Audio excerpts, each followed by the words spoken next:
Welcome back. It is great to have you with us on to the final bell, brought to you by Lake Imaging, the Geelong Cats' preferred medical imaging provider. Unfortunately, Lake Imaging a little bit busy at the moment. As I mentioned earlier, a couple of injury concerns, but as we know, Lake Imaging will do a magnificent job of looking after all of those Cats players, as well as everybody right across the Geelong region. So big thanks for their support.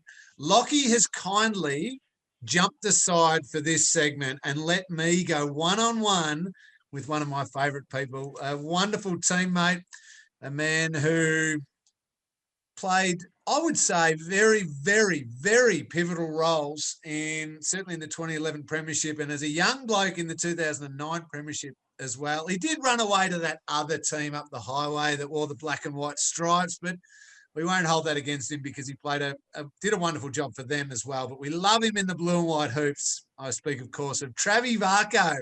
Hello, Travie. Hey, Ling, how you going, mate? Very well, thank you. Thanks so much for joining us.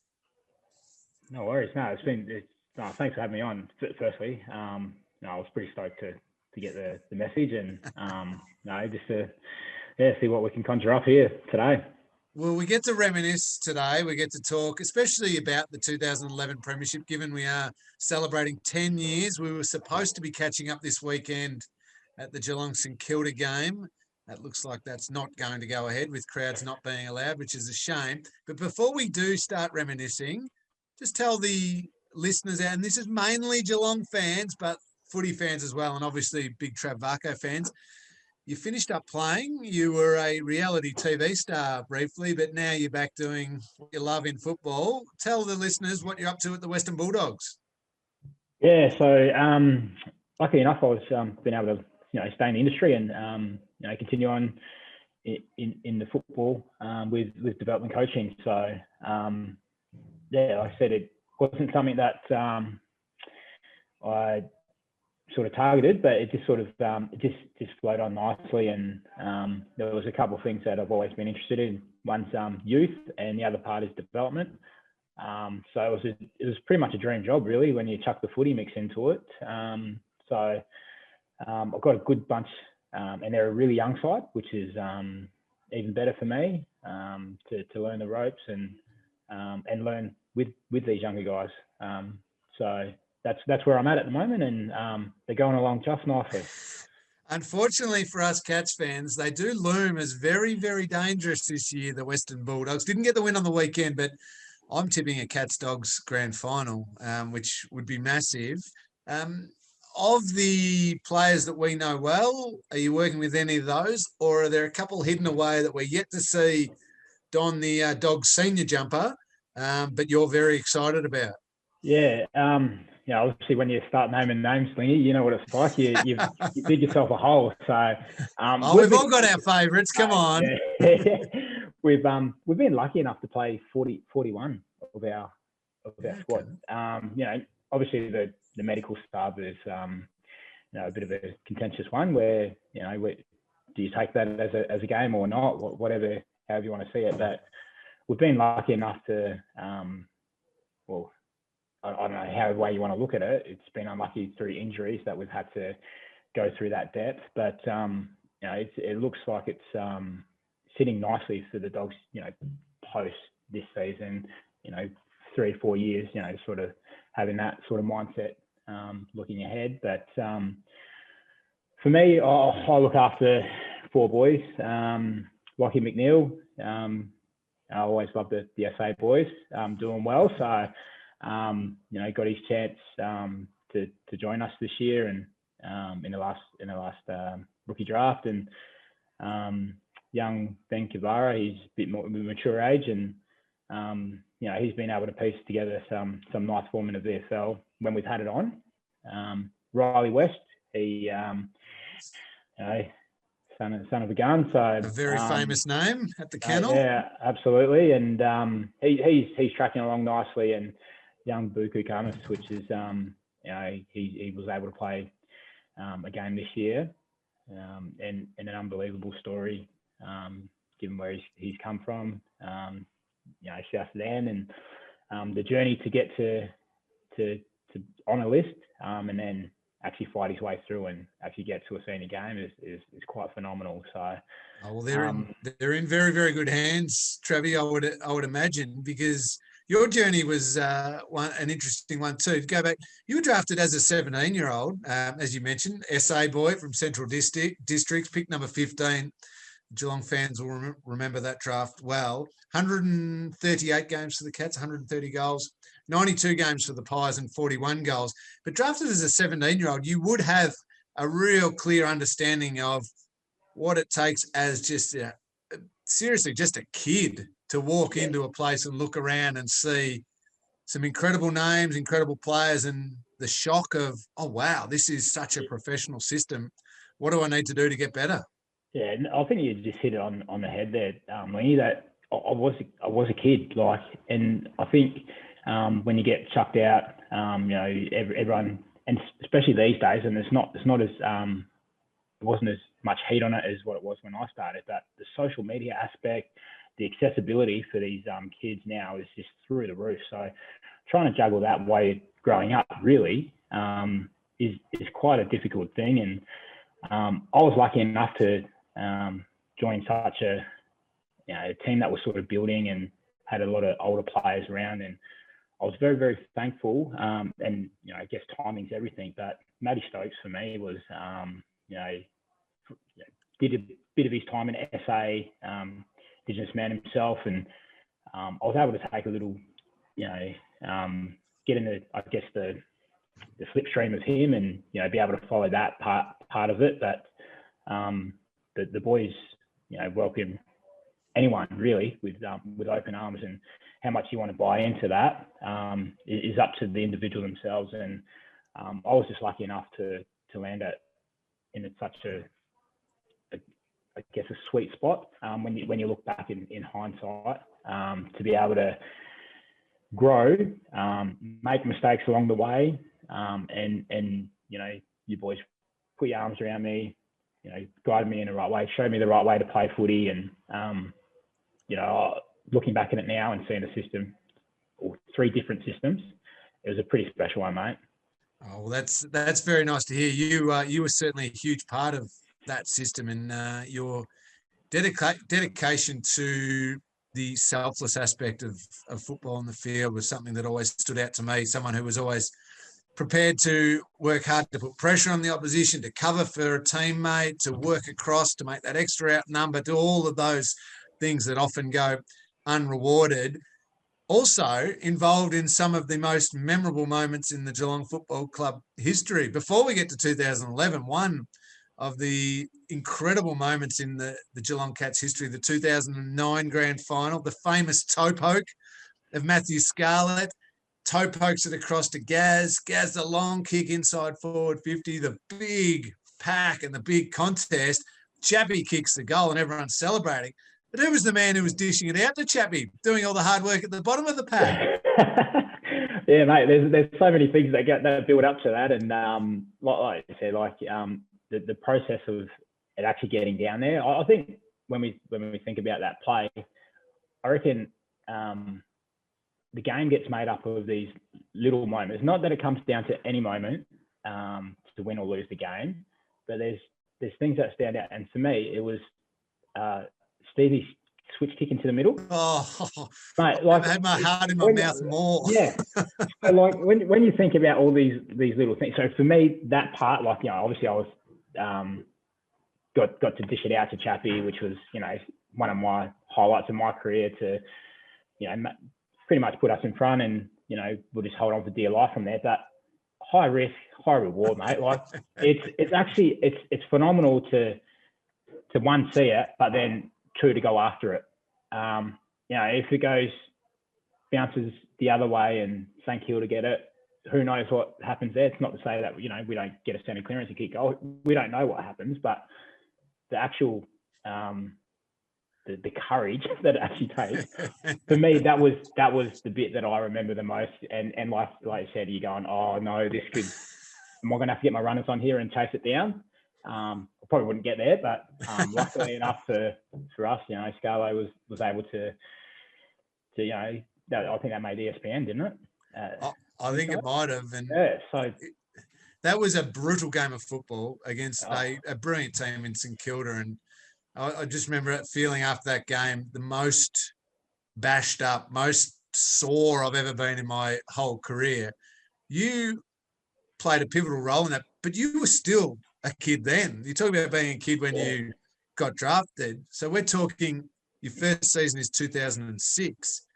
This is 3 years later, involved in moments like that. I mean, what was your head doing at that time? Was it spinning, or were you calm and cool on the field? No, it's a bit of a blur, to be honest, mate. I actually, I try not to put too much pressure on it.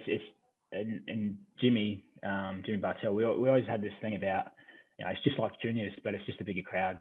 And that's the mentality that I sort of try to run out with. And I still remember it to this day. And I played like that till my last game that I played was, it's just like junior footy, just a bigger crowd. And although you probably get a bigger crowd at junior footy these days with the COVID stuff happening, but it was actually just trying to simplify the game as much as possible. And like I said, like I was more about how to make the person next to me a better player. How do I try and influence the game when it's my turn? And I try to keep it, and that's as simple as it can be. And it worked for me. And someone said to me not too long ago that you're not that smart, so don't think about it. Just go and do it. Well, talking about simplifying things, Travi, does it get much more simple than 11 seconds into a grand final, just slotting your first of the day? Yeah. 2011 grand final, I think it was Otto on his knees dishing out the handball to Sal. Sal gets it forward, you kick the goal, and everyone's like, that's okay. Now we're away. Yeah, absolutely. Well, and again, it's coming down to it. You just go, we just want to send a clearance, lock it in our forward line. Just my job was, I was thinking at the time, just wherever it goes, just trap it in there, build a little bit of pressure, whatever it may be. Just get it in our half. That's all I wanted.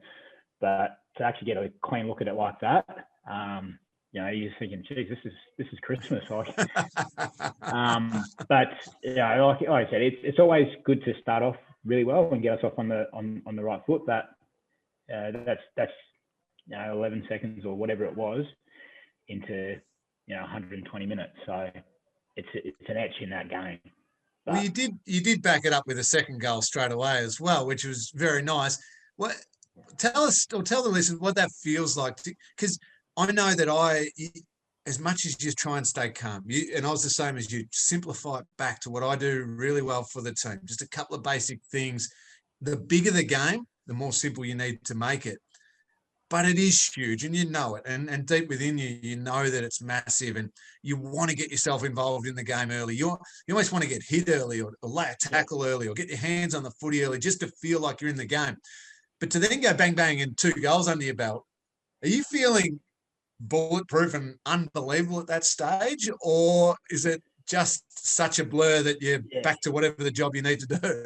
Yeah, well, it's there's a couple of things that make you feel like somewhat bulletproof, but one of the big things for me was having feel on the game. And like there's just some games where you just go like, I just feel good today, and like that was actually the build up into the warm up. And Dave Jono for me was one of the great, I think he was played development manager at that point, and had a great relationship with him over my playing career and then into that role. And even just before the game, the pre-match entertainment, like it got, that's one of the most famous ones that got butchered and whatever. But I had a laugh about that, and at that point I thought, it's just like, again, make it simple, like it feels good. Let's get into the business, and to start off like that, and then you go, wow, like go off onto the right foot, and then have another shot on goal, and taking those chances. You still got to go back and kick them. It's good and well to put yourself in those positions and have the opportunity, but if you're missing them, and the result could be different. I don't know, but you still got to make the most of those opportunities. And yeah, I just had this great feeling like I'm feeling it today. I feel good. The team, I felt like we weren't the best team all year, but we were the best team at the right time of the year, which. Yeah. So do you remember much of the day? It doesn't get much bigger than playing Collingwood at the MCG. Huge crowd, huge supporter base, huge history. Everything about them's big.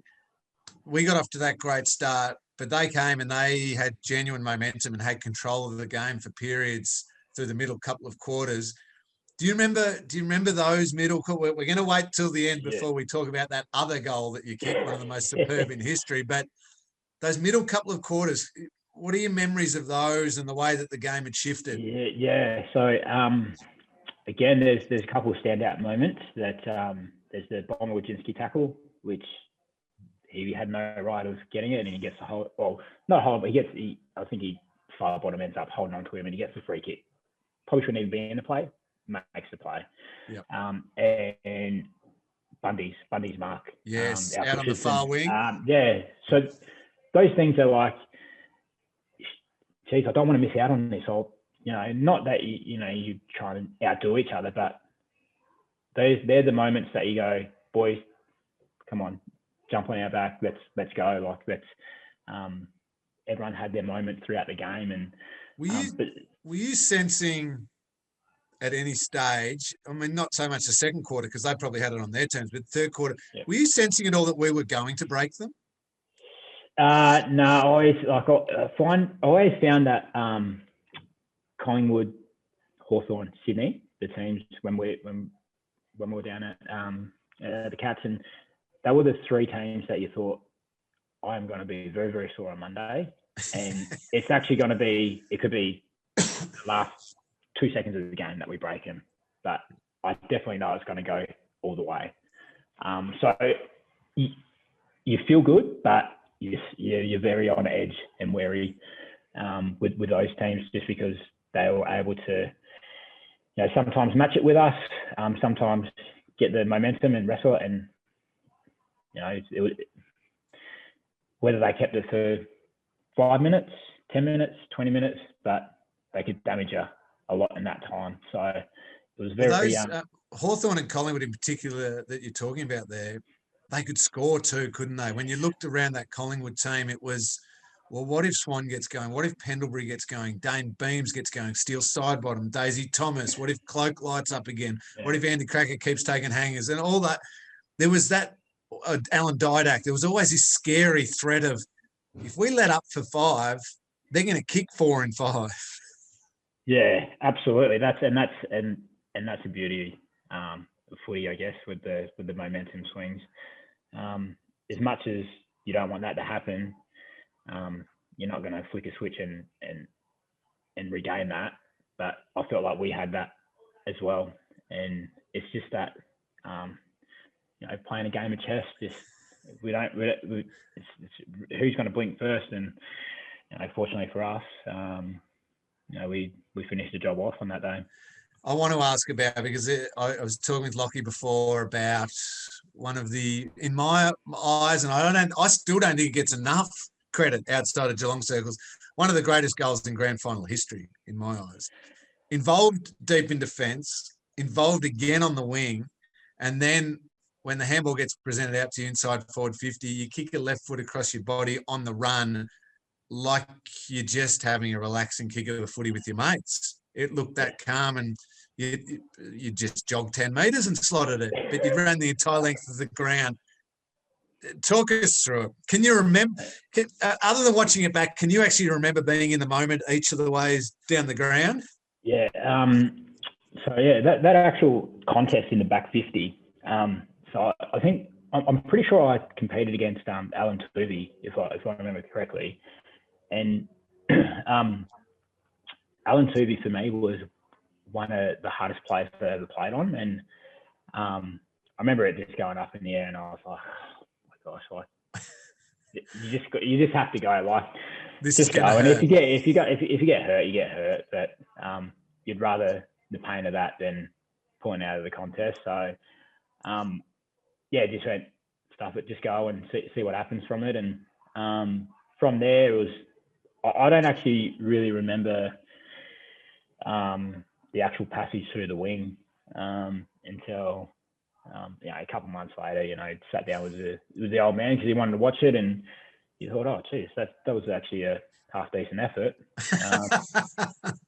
But just I think that was one of my and the way that we sort of set up our team, like to be able to give them the license to get from that D50 to forward 50, back in D50, and just play the game really. That was something that I was given the license to do, and I really enjoyed that, and just make it up on the go. And that was one of the things Bomber said, sometimes you don't know what you're going to do, just make it up on the fly, and it'll actually it'll present itself. Movement creates movement, and that's pretty much what happens to me. And the actual kick in the end was I was knackered by that time, and you just get those feelings, like when you feel the game, you're like, sometimes you just know. As soon as it hits the boot, you just know. Like that was, like as soon as it hit, I thought, yeah, there's no way that's missing. Like I think I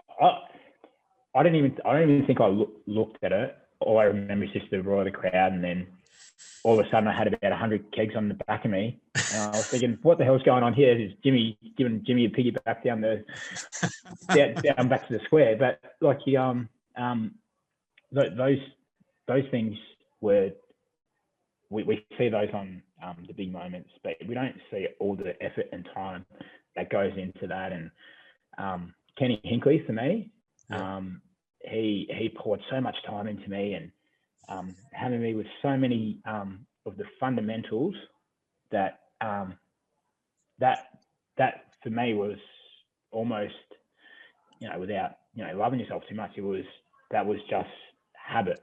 It was trained over a long period of time, and if it wasn't for Kenny's dedication to me, and obviously the player's got to pour some time into that, but Kenny, can we do this? Yep, yes, and so that's just not over the course of a month, a year. That's going back to 2006, and actually building that over a long period of time. And then, well, how do you do that? Well, it's trained habit over a long period of time. And when you're stuck, you're going to go back to default. And that was my default. And so lucky enough for us, it was a pretty good default. So a very good default, Travi. And you're right, a culmination of just hours upon hours of years of dedication from yourself, your teammates, and your coaches. And Kenny's a good one to mention. And I certainly got to witness firsthand the amount of work you did put in when that came off the boot. And as you said, you just knew straight away. Did you also know we had it then? Did you really let yourself go? No, it was, I thought just one more would be nice. And then Jimmy slots someone from 50. And for me, like I loved playing with Jimmy. Jimmy was unbelievable. Like a job you needed done, we need someone behind the ball. Yeah. Jimmy's your man. We need someone to give us a bit more run. Jimmy's your man. Someone to go and play a bit of an outside game. He's your man. We need a mark inside 50. He just had so many dimensions to his game. When he marked that and went back, I was like, "Yep, that's it. This is ours." Yeah. So, that was probably the moment where I went, "Yep, that was it." So I was interested. When was it? When was the time that you thought? Probably after your goal, really. Well, I did carry on like a complete idiot with my goal. But, it's funny. I reckon it's around the same point that you're talking about, where I probably knew deep down, but I hadn't fully let myself go. Yeah. When I did kick my goal, and not that just because it was me, I probably let it all out then and just like run around like crazy a little bit, like celebrate it though, knowing. And it was way past the point where I probably knew we'd already won it. Yeah. But I'd finally just let all the emotions fly out then. I mean, the next couple of minutes were running around just soaking it in and being the happiest person on the planet. That was sort of the point. Mind you, I tended to let it go later than most. I don't know. I always was, oh, but what if they get a quick one here? Yeah. What if they get one quick one, we're back to the centre bounce. Oh, geez, if they can somehow manufacture another one, are we under the pressure? And I'd always be thinking that rather than really letting myself go a bit. But was it funny? Just to fast forward really quickly, you've just beaten Collingwood and played a huge role. Jimmy wins and Norm Smith, I think. In my eyes, you were next in line. Then walking into Collingwood when you ended up there with the trade, were there any little, oh, Travie, come on, mate, you beat us a couple of years ago. Yeah, no, probably. I tell you, the fans probably gave it to me more than the players. I always felt like I was almost